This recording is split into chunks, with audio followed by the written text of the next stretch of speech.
क्या कभी आपको लगता है कि आपकी जिंदगी बस यूं ही चल रही है, जैसे कोई इत्तेफाक हो?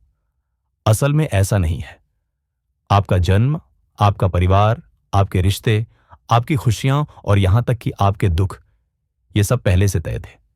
और सबसे चौंकाने वाली बात, ये सब चुनाव आपने खुद किया था, इस धरती पर आने से बहुत पहले। हां, आपकी आत्मा ने जन्म लेने से पहले ही तय कर लिया था कि किस घर में आना है, किससे मिलना है, कौन दोस्त बनेगा, कौन दुश्मन, और कौन सी चुनौतियों से आपको गुजरना है। ये कोई नई बात नहीं है। हमारे वेद, उपनिषद, बौद्ध ग्रंथ, यहां तक कि सूफी और ईसाई रहस्यवाद भी यही कहते हैं। आत्मा कभी भी संयोग से जन्म नहीं लेती। हर जन्म एक सचेतन चुनाव होता है। सोचिए, आपका जीवन एक खेल है, एक यात्रा, और इस खेल की पूरी पटकथा आपकी आत्मा ने खुद लिखी है। हर जीत, हर हार, हर रिश्ता, हर संघर्ष, सब कुछ एक मकसद के साथ रखा गया है। लेकिन आप कहेंगे, अगर सब पहले से तय है तो हमें याद क्यों नहीं रहता? क्योंकि जन्म लेते ही हमारी आत्मा पर एक भूलने का पर्दा डाल दिया जाता है। और यह पर्दा कोई सजा नहीं, बल्कि वरदान है।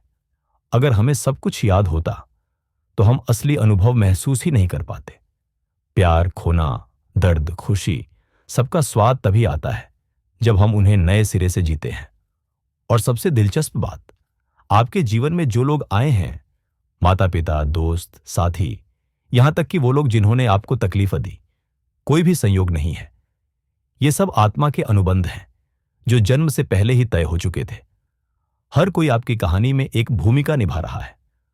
कोई आपको सहारा देने आया है, कोई आपको चुनौती देने, कोई आपको प्रेम सिखाने, तो कोई आपको क्षमा करना सिखाने। यही जीवन की असली खूबसूरती है। यह दुनिया एक स्कूल है, एक पाठशाला।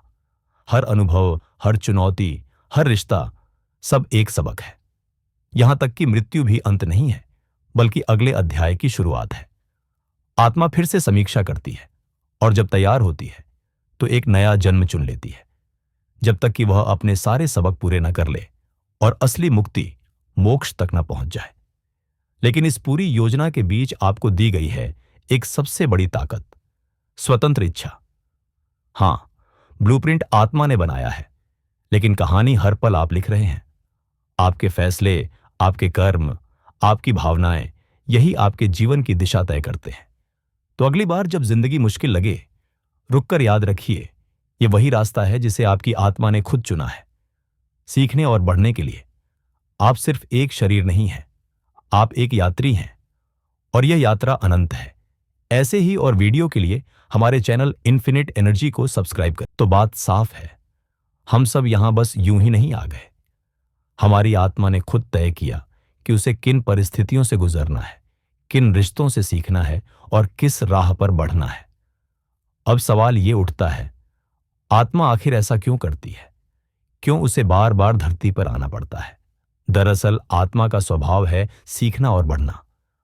अगर आत्मा सिर्फ शांति में रहे, सिर्फ आनंद में रहे, तो वह ठहर जाएगी, और चेतना कभी ठहर नहीं सकती।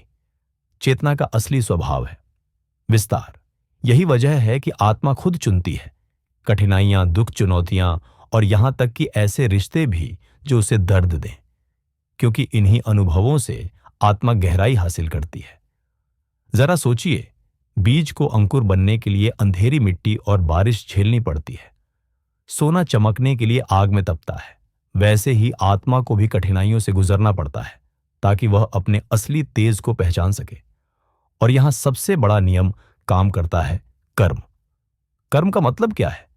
सीधा सा, जैसा करोगे वैसा पाओगे। लेकिन ध्यान रखिए, कर्म कोई सजा नहीं है, यह एक शिक्षक है। हर काम, हर भावना, हर सोच एक ऊर्जा पैदा करती है, और यह ऊर्जा कभी खत्म नहीं होती। यह आपके पास लौट कर आती है, कभी इस जीवन में, कभी अगले में। अगर आपने प्रेम दिया तो प्रेम लौटेगा, अगर आपने घृणा बोई तो पीड़ा लौटेगी।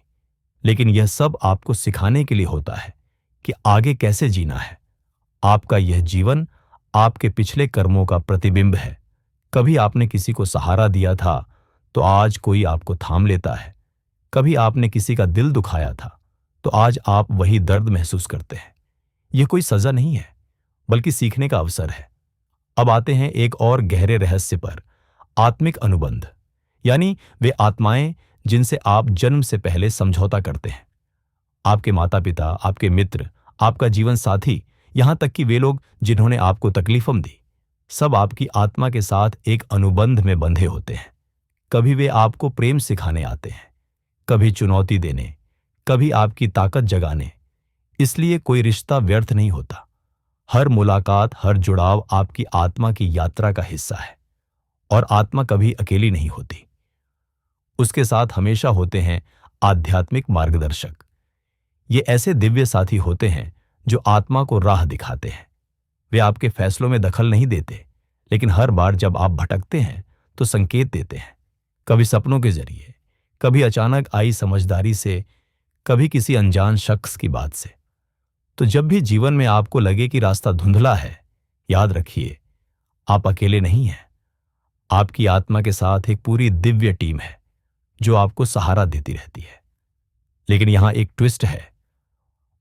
आत्मा चाहे जितनी योजना बना ले, अंत में आपके हाथ में है स्वतंत्र इच्छा। हां, आत्मा ने ब्लूप्रिंट बनाया, लेकिन कहानी हर पल आप लिख रहे हैं। आप चुन सकते हैं कि किसी चुनौती को गुस्से से देखना है या सीख के तौर पर। आप चुन सकते हैं कि किसी तकलीफ से टूटना है या उससे और मजबूत बनना है। यही चुनाव आपके जीवन का असली रंग तय करते हैं। अब आप सोच रहे होंगे, अगर आत्मा सब पहले से तय करती है तो हमें याद क्यों नहीं रहता? इसका जवाब है भूलने का पर्दा। जन्म लेते ही आत्मा सब भूल जाती है। यह कोई सजा नहीं, बल्कि वरदान है। अगर हमें पहले से पता होता कि कौन हमें धोखा देगा, कौन हमें छोड़ेगा या कौन हमें तकलीफ देगा, तो हम क्या वाकई उन्हें दिल से अनुभव कर पाते? नहीं। इसीलिए हमें भूलने दिया जाता है, ताकि हर अनुभव नया हो, असली हो और आत्मा सच्चाई से सीख सके। लेकिन भले ही हम भूल जाते हैं, आत्मा हमें संकेत देती रहती है। कभी किसी डेजावू में, कभी किसी अजीब से खिंचाव में, कभी किसी आवाज में। यह सब हमें याद दिलाता है कि हमारी आत्मा की यात्रा कितनी गहरी है। अब सोचिए, इस भौतिक दुनिया का असली मकसद क्या है? यही कि आत्मा यहां सीख सके। ये दुनिया एक स्कूल है और हम सब विद्यार्थी। समय, दूरी, रिश्ते, जन्म और मृत्यु, ये सब असल में हमारी परीक्षा है। इनसे गुजरकर ही हम करुणा, क्षमा, धैर्य और प्रेम सीखते हैं। और जब आत्मा हर सबक सीख लेती है, अपने कर्मों को संतुलित कर लेती है, तब उसे फिर जन्म लेने की जरूरत नहीं होती। तब आत्मा पहुंचती है अपने अंतिम लक्ष्य तक, मुक्ति। मुक्ति यानी मोक्ष, जहां आत्मा पूरी तरह से ब्रह्म के साथ एक हो जाती है। ना कोई भय, ना कोई चाह, ना कोई बंधन, सिर्फ प्रेम और प्रकाश। यही आत्मा की सबसे महान यात्रा है, अपने असली स्वरूप को पहचानना। और जब हम यह पहचान लेते हैं तो हमें एहसास होता है कि हम सिर्फ एक शरीर नहीं, बल्कि एक अनंत चेतना है। अगर यह कहानी आपके दिल को छू गई तो नीचे कमेंट में सिर्फ एक शब्द लिखिए, जागृति, क्योंकि यही शब्द आपकी आत्मा को उसके असली स्वरूप की याद दिलाएगा। और हां, ऐसे ही और वीडियो के लिए हमारे चैनल इन्फिनिट एनर्जी को सब्सक्राइब करें।